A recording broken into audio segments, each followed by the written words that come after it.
games never really disappear. No matter how many years have passed between each release, people keep replaying them, introducing them to younger players, creating fan art, discussing old theories, and asking the same question every time a new PlayStation showcase basically comes around.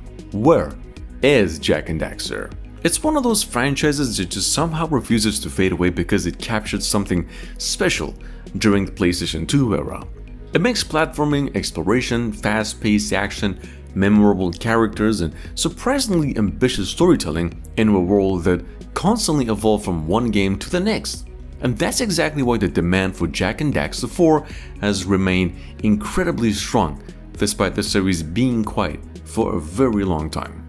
So the important thing to understand here is that Naughty Dog has not officially announced Jak and Daxter 4. Over the years, members of the studio have openly acknowledged that they know fans still want another game, and concept art for possible ideas has occasionally surfaced in interviews and documentaries and whatever. However, developers have repeatedly explained that no project ever moved into full production because they never found the right direction. Today, Naughty Dog remains focused on completely different franchises. So any discussions about Jak and Daxter 4 is still based on hope right now rather than confirmed development or anything that serious. However, that doesn't make the idea any less exciting because very few platformers ever matured the way Jak did. The original game introduced bright islands, colorful characters, classic gameplay, but each sequel became darker, larger, and more ambitious without completely abandoning its identity. By the time players reached Jak 3, the series had successfully blended platforming, driving, shooting, exploration, and storytelling into something that still feels unique today. Another sequel shouldn't erase that evolution, it should basically embrace everything the trilogy built while taking advantage of what modern hardware can finally achieve. The first thing that deserves attention is the world itself. One of the reasons Haven City became so memorable wasn't because it was enormous, it felt alive. Guards patrolled the streets, civilians went about the daily routines, flying vehicles crossed the skyline, and different districts all had their own personality. A modern sequel could finally push that idea much further.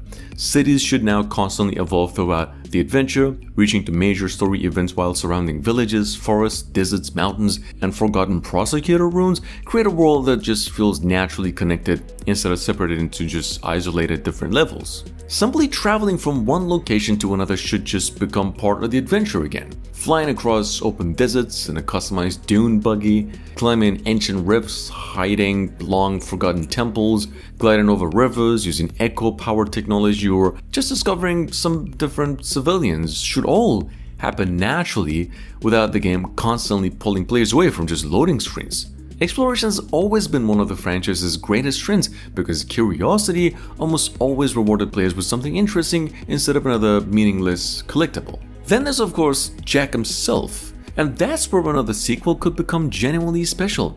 He's no longer the silent hero from the original game, nor is he simply the angry anti-hero introduced in Jak 2. Years of adventures have shaped him into someone carrying both confidence and experience. But there should still be room for growth.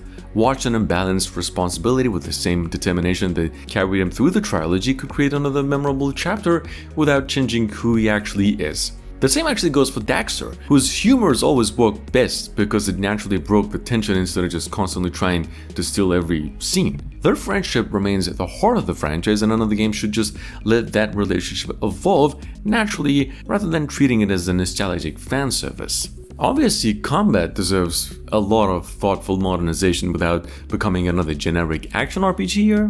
The different echo powers have always separated Jak from other heroes, and modern technology could finally allow those abilities to become much more flexible, where instead of unlocking isolated powers that rarely interact, players could now combine light echo, dark echo, new elemental variations to just solve puzzles, approach combat differently, discover hidden paths throughout the world. Those abilities should encourage experimentation instead of forcing players into just one obvious solution. Movements, on another hand, has always been another defining part of the series. Long before parkour became common in games, Jak was already chaining jumps together, rolls, walls, climbs, and aerial maneuvers with incredible fluidity. A modern sequel should just make traversal one of the most satisfying mechanics in the entire game. Simple as that. Vehicles deserve a major evolution as well. The trilogy introduced hover cars, bikes, buggies, flying machines that all just added variety without overshadowing nothing,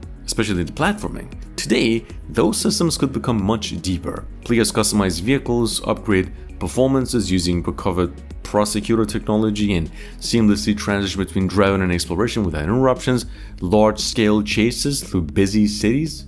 Look, one thing that would make the world feel far more believable now is allowing it to actually continue existing even when the player isn't directly involved in it. Merchants travel between settlements, guards responding to threats, wildlife behaving naturally. On the other side of this spectrum, storytelling should also continue respecting the audience that grew up with the original trilogy. Jak and Daxter has basically always balanced humor with surprisingly emotional moments, and another sequel shouldn't be afraid to do the same. With that being said, visually the series could become something breathtaking this time, while preserving its artistic identity, of course. There's no reason to chase photorealism here. The colorful, stylized world is aged beautifully because it was never trying to imitate reality in the first place.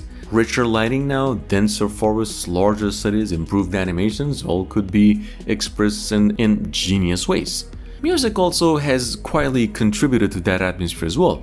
Every region possesses its own personality through memorable themes that sort of shift between peaceful exploration, mystery, energetic combat, and all that. A modern orchestral soundtrack blended with the series' familiar style could make every location now instantly recognizable while allowing quieter moments to breathe without constantly filling the whole silence. Or even, perhaps the biggest opportunity of all this is remembering the players don't simply want Jak and Daxter back because they're nostalgic for the PlayStation 2. They want another game because the formula still feels surprisingly fresh. Platformers have evolved dramatically over the years, but very few combine exploration, combat, storytelling, traversal, vehicles, humor, and world building quite like Jak and Daxter did. That's why conversations about Jak and Daxter 4 never seems to go away. Every new generation discovers the originals and immediately understands why all the fans continue asking for another chapter. The world still feels full of possibilities.